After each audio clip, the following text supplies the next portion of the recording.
I want to come back to Rishi Sunak and his Prime Minister's questions yesterday with Keir Starmer. And Keir Starmer, who is uh, really showing his statesmanship, his Prime Minister in waiting hat, the fact that he's been in this business for so much longer than Rishi Sunak. Uh, Starmer is not good with jokes. He's almost as bad with jokes as Mrs. Thatcher was. But he has the weight of experience, which Sunak simply doesn't have. So, yesterday, tax, migration, and marbles. Those marbles, someone has said Rishi Sunak is going to be defined by his marbles. It's like Ed Miliband and the bacon sandwich. It's like Mrs. Thatcher and poll tax. But yesterday, Sunak was shown up as a person with limited power, who looks petty and ridiculous, and he was the victim of contempt from Starmer. But perhaps the most important thing was Starmer's jokes were laughed at not only by his own side, but also by the Conservatives. That derisive laughter from the Conservative backbenches. The reverse Midas touch. Now, of course, this was a John Smith one-liner, and where he goes on, he finishes, he ends up having to repeat the line about this is a country where you can't even get the Grand National to start on time, where hotels are falling into the sea.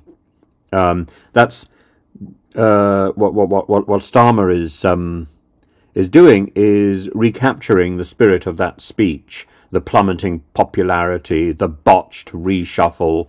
That was what John Smith was talking about, and Starmer was egging Sunak on his own territory, on his own ground of immigration, the party that's lost control of the borders. Sunak's 5 promises, 5 pledges, were things that maybe he thought, without making any effort, would slip into his hands, and while he was in control, while he was in power, he would be able to claim that those 5 things have been achieved. Not one of them has been achieved. And the idea that inflation has halved, the idea that the number of boats has reduced. Well, the number of boats has reduced, but the number of people in them has actually gone up. So, and the joke against the Home Secretary, well timed, well played, and extraordinary. And the information about the 20%, the information that immigrant workers can be paid 20% less than workers from the UK. Of course, that's wrong. That's wrong on so many levels. But if we change that law, then presumably the cost of hiring immigrant workers is going to go up. We're going to damage the economy even further. We have to be creating more money. We have to be making more money to be able to afford the immigrant workers who should be coming and should be treated fairly. Of course they should be treated fairly. More than that, if you're going to get someone to relocate and make their life in another country, then you have to give them the opportunity to bring in their dependents. Certainly, if you're going to be appealing to women to come into this country, you have to give them the right to bring in their husband, to bring in their children. It's not fair. It's not fair to bring in cheap labour and then say and you have to live in isolation in a sort of hovel. We're treating you like a slave. Let's get it right. And the people who say, oh, well, you wouldn't be allowed to bring in dependents if you were working in America. Well, actually, you would. You would. The point about America is it's a bigger country and there's more people available to do the jobs that we don't want to do. There's more people to be able to provide care. There's more people to be able to provide nurses. But in Britain, we don't have those people trained. And even if we were to start training the out of work at the moment. They wouldn't be in service for years. Training somebody to work in medicine takes a long time. Even training a nurse takes a long time. These people are highly skilled. So the idea that we can turn this one round quickly by closing the borders to foreigners is absurd. Anyway, what I thought I'd like to do is play you a recap of John Smith's brilliant attack on John Major. When John Smith died, that was one of the great prime ministers who we never had.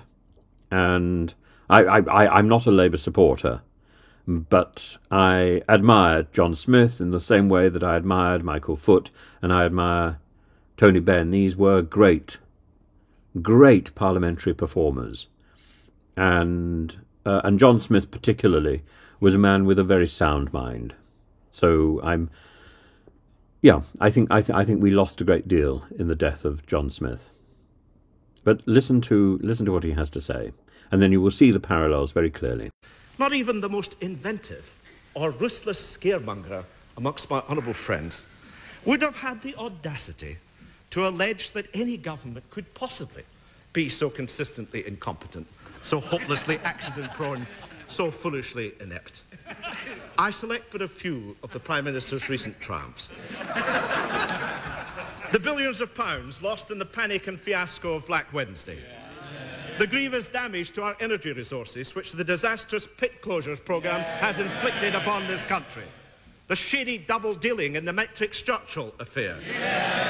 The hopelessly bungled scandal of the education tests. And the disaster waiting to happen in the privatisation of our railways. And in response to the plummeting popularity of the administration and of himself, revealed at Newbury and in the Shire County elections, we have the Prime Minister's botched reshuffle.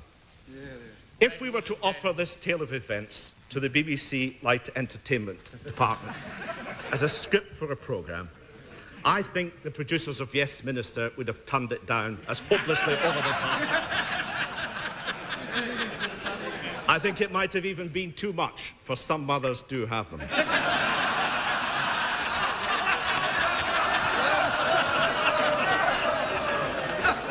But, Madam Speaker, the tragedy for us all is that it is really happening. It is fact, not fiction. The man with the non-Midas touch is in charge. No wonder we live in a country where the Grand National doesn't start an hotel.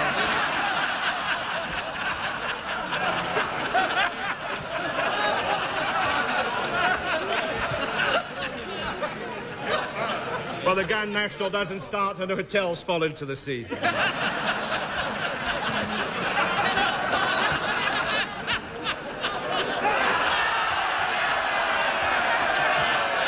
A chorus of raucous laughter, and what a joy to witness. I think there was more laughter on the Conservative benches yesterday than there was on the Labour benches. But that's extraordinary. Anyway, I think it's important to acknowledge, to recognise the skill of a politician, even if you don't necessarily recognise or embrace all the content. So I certainly don't embrace the content of John Smith's rhetoric, but I certainly admire the skill, as I admired the skill of Michael Foot, of Tony Benn, and so on. And it's that difference, is that nuance.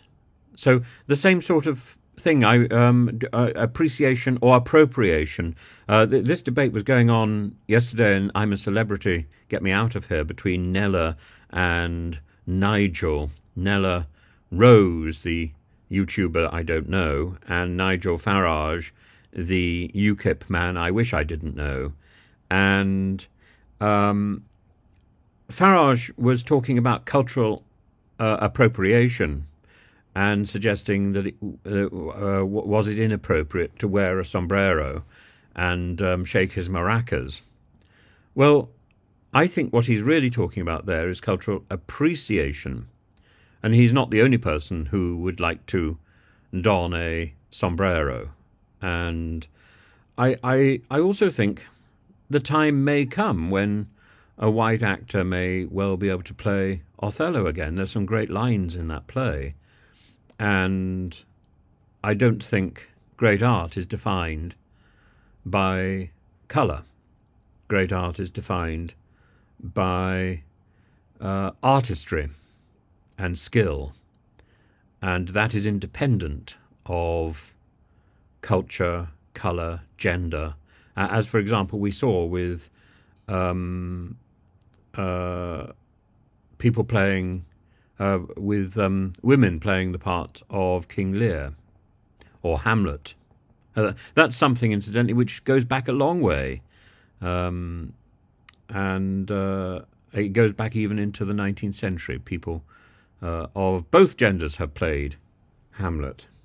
So it's, I think we have to be very careful about the distinction between cultural appropriation, stealing somebody's culture, and appreciating somebody's culture, and even gentle ribbing, as in what Starmer was doing with Sunak yesterday, because I don't think there was hatred there. I think I think there's a certain amount of affection, actually, and Sunak is defined by yesterday not by his failure, but by his vulnerability. And if I were to be advising Sunak now, I would suggest that he plays that up.